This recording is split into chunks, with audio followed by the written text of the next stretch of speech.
Very creative production. I really did enjoy it. Must be stopped. Must be stopped. It was great, really creative. It was original. Our monitors detect unknown forces affecting your ship. I loved it.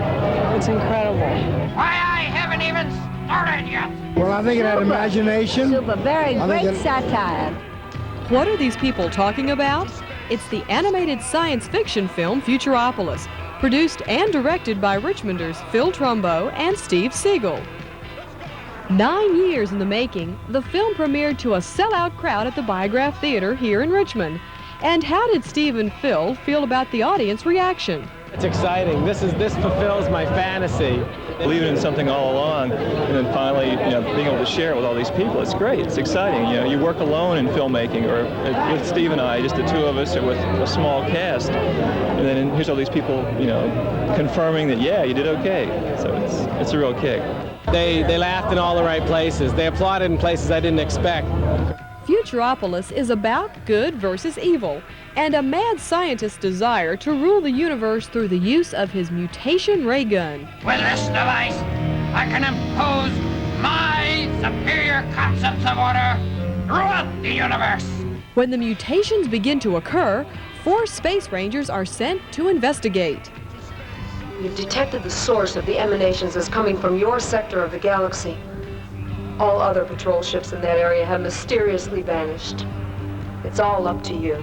Although production on Futuropolis began in 1975, Steve and Phil have been working together since 1972, when they co-directed Monster Monster, an 8-minute animated film. Their films have won numerous film festival awards, both nationally and internationally. Their works also include several spots for MTV, the video music channel.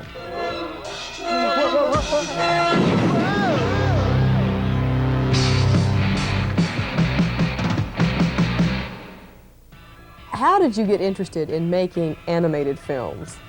I originally wanted to make comic books. I was very much into comic books, but when I started drawing them, and I drew them when I was young, I couldn't draw that well, but I could make them move.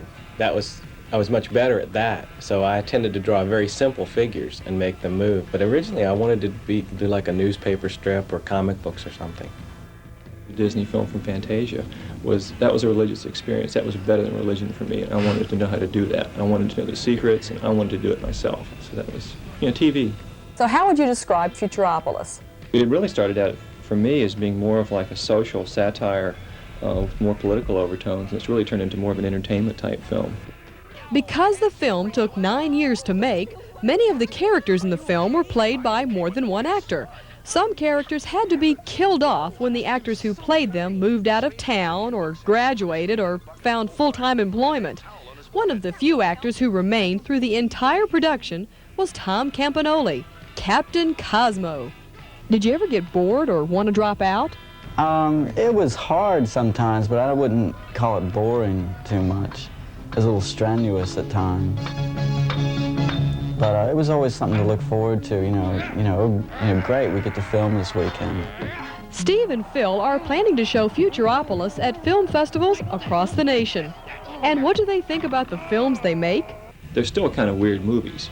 Everybody in the world isn't going to like them. They're not the next E.T., but we like for them to be more than just an obscure idea.